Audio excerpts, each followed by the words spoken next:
Hi, everybody, and welcome to Seneca Fashion Interview with Toronto-based designer Mick Carter.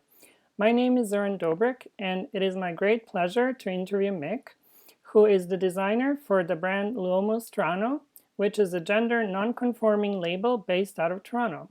Thank you so much, Mick, for joining us here today, and I'm really excited to speak to you because I love your work, and there's always such a great story behind it as well.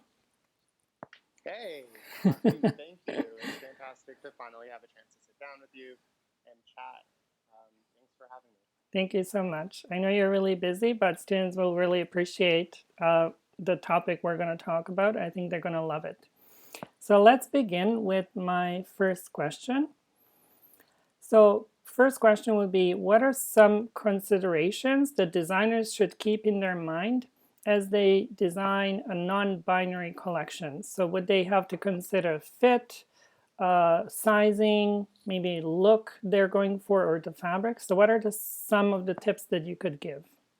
Some of the tips. Yeah. I feel like all of those things are so important, but I feel like more than that, or not more than that, but prior to that, it's really kind of important to engage in the dialogue and the conversation with the people or person that you're looking to create the garment for. I think with women's wear or with men's wear, there's already tenets that exist, right? There's already silhouettes that have been tried, tested, and true over centuries. And yes, we're trying to, with modern women's wear and modern men's wear, iterate or innovate upon those silhouettes. But with the space of gender nonconforming fashion and non-binary fashion, Mm-hmm. it's kind of a choose your own adventure sort of situation, right? And so um, you really, not you, I really, when I am in the process of designing, really seek to embolden and empower the person who's wearing it. And so, in order to do that, I think you just have to really engage in conversation. Gender and feeling sexy for non-binary people is as personal and as diverse as the number of non-binary people there are. And so it's really just, as I said, super important to sort of really dig deep and into their desire and really try to connect with that. I think this is a great point because we often talk to students about their target customer and really Mm-hmm. understanding what the target customer wants and what their lifestyle is or what their aesthetic is. So this is kind of very similar. It's all about the conversation and understanding, what they're Exactly. looking for. Mm-hmm. Mm-hmm. Absolutely. Okay, this is really great. Um, In terms of any tips you can give us regarding the non-binary fashion, are there any resources such as websites or books that students can look at? Because I know you also teach non-binary fashion at Ryerson University. So Mm-hmm. is there something that Seneca's students can look at, such as a website or a resource?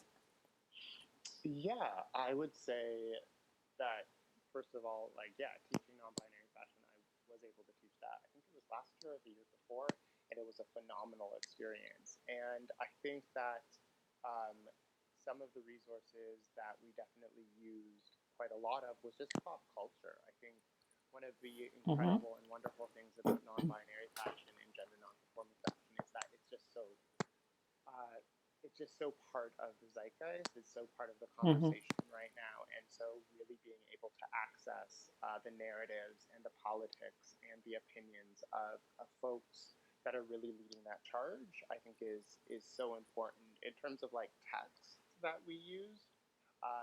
There was this, or is this phenomenal memoir by Vivek Shreya called "I'm Afraid of Men" that really Oh. speaks about the the experience, the personal experience um, of navigating spaces while your body's interacting with fashion, while you're a member of the gender minority Mm-hmm. population. And so I think that that really made central the kind of emotional layers that clothing um, play in the lives of trans and non-binary and gender non-conforming folks. So I thought that that was really a fantastic sort of memoir to sort of frame the investigation around. Mm-hmm. And then second, we took a look at a book called Fabulous by Madison Moore, which really took a look at the politics of non-binary fashion and queer fashion, particularly as it intersects with political spaces. And I think that for non-binary and gender non-conforming folks, fashion is always political, because the way that you show up in the world is really Mm-hmm. disrupting Yeah. heteronormativity. So those Yep. were the two books. Excellent. Thank you so much. I think Of course. students can also research what other designers are doing as well. Are there any designers that are well known for non-binary fashion? Absolutely. I feel like one of the first designers that really resonated with me was J.W. Anderson. Yes. I remember his earlier collections before Loewe were just so spectacular and so futuristic and um, so beyond ideations of gender. So I feel Mm-hmm. like J.W. Anderson is always a really good place to start. And more recently, Palomo Spain Oh, is just a yes. phenomenal, more menswear brand, but I think Yeah. that the conversations that he has initiated surrounding what gender looks like, particularly in a European context, is really interesting. I agree with Paloma Spain. It was almost like very kind of surprising and shocking the first time I saw it, but I think everyone's now, it's almost like a commonplace. I think it's kind of becoming more acceptable and more recognized and more normalized in a way. And it's Exactly. just great It's to see phenomenal. that. Yeah. I think so. Yeah. Yeah. I think that It's great for those designers to get the recognition for what they're doing. exactly. And I just love that, particularly with his work. There's an ecosystem, right? It's like this whole world that Yeah. he's created in a couple of years Yeah. since he launched. And so I think it really gives, as you said, like hope to up and coming designers with Mm-hmm. novel or unique ideations of gender or clothing just in general that you can potentially, with the right, with luck and with a lot of Mm-hmm. hard work, can make it, right. Yeah. Excellent. Yeah, that actually takes me to my next question. So, what motivates and inspires you to design your collections?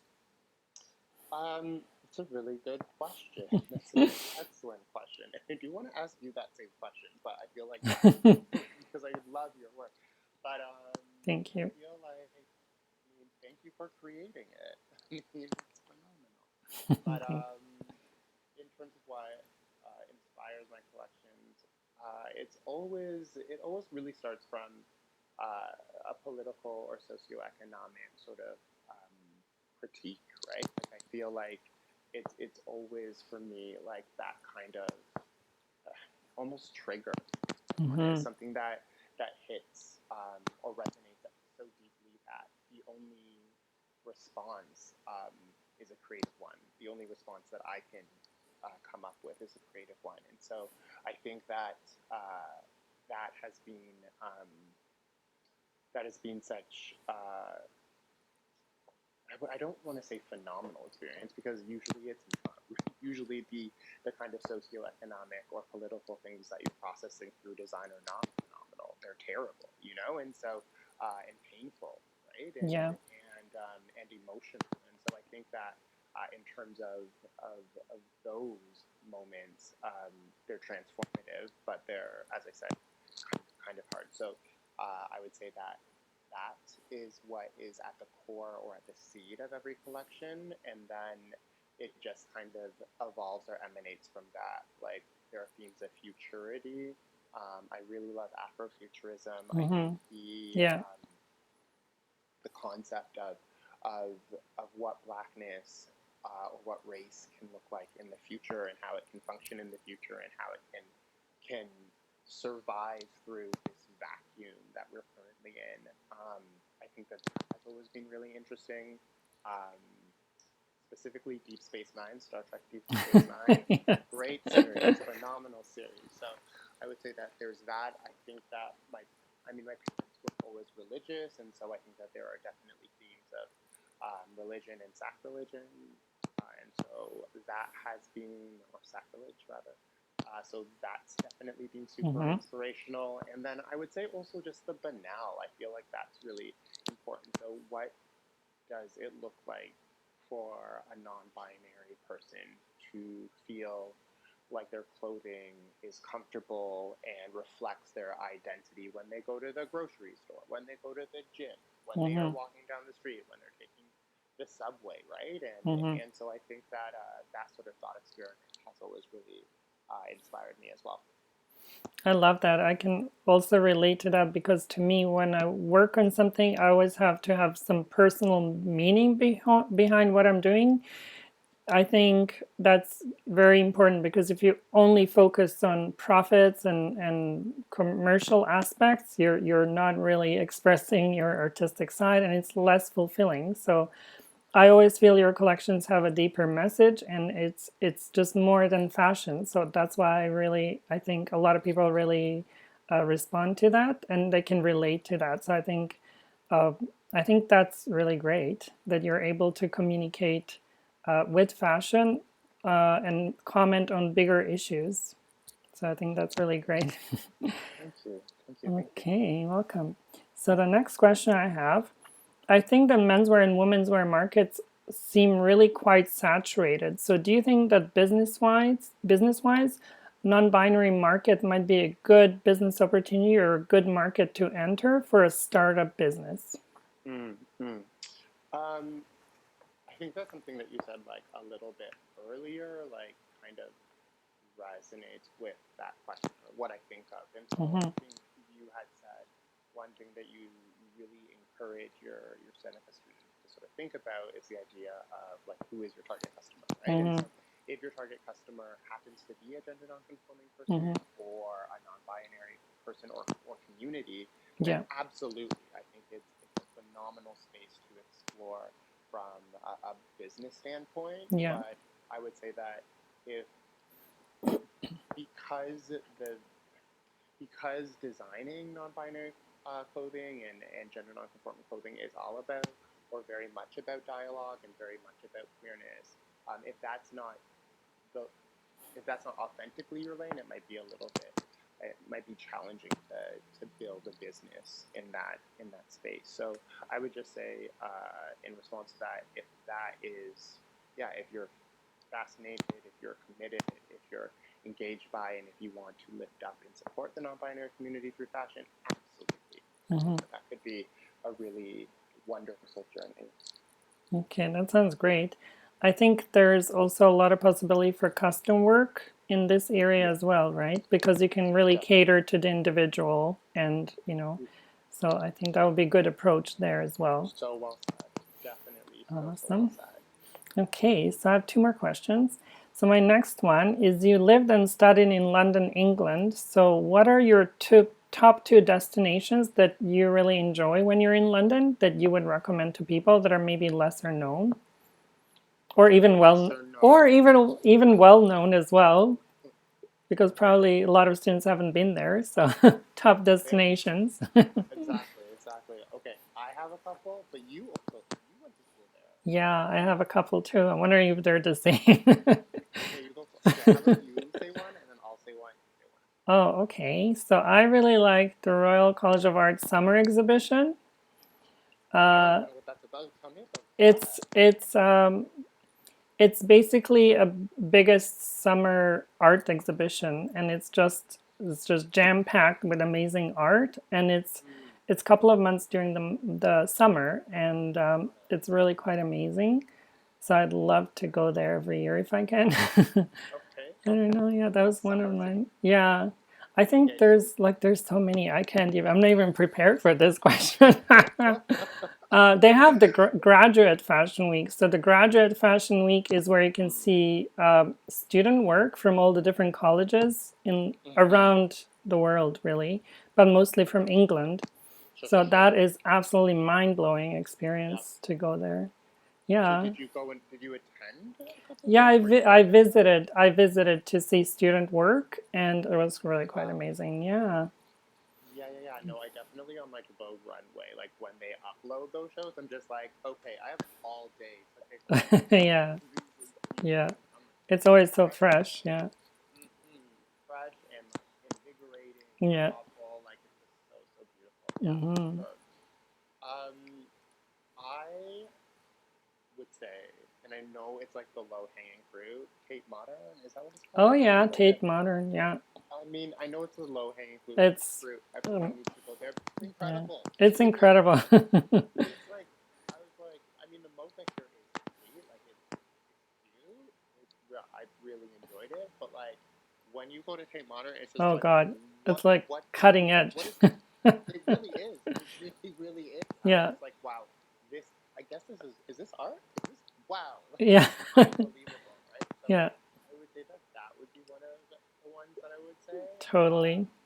And then, I mean, other low hanging fruits. I mean, the summer that I was there, or the time that I was there, it was definitely Madonna came, and she was in like Hyde Park, and Oh so wow.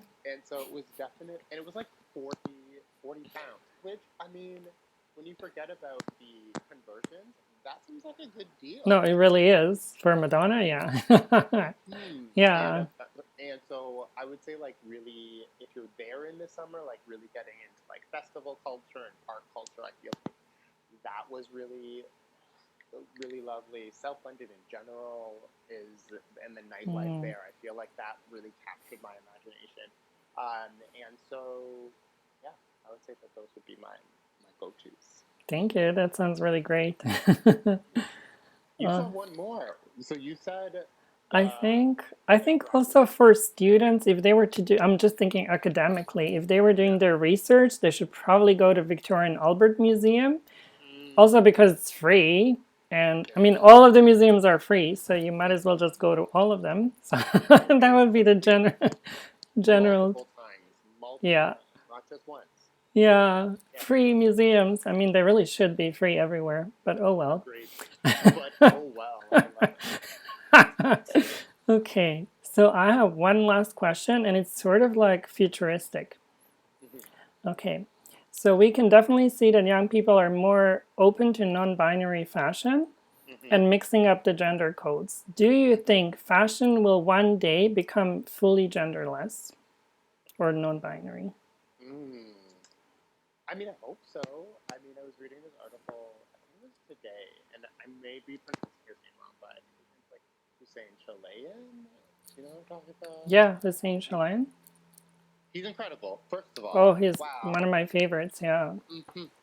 And just like in the article, it was like in the Guardian. It was like absolutely, I absolutely think the future is genderless.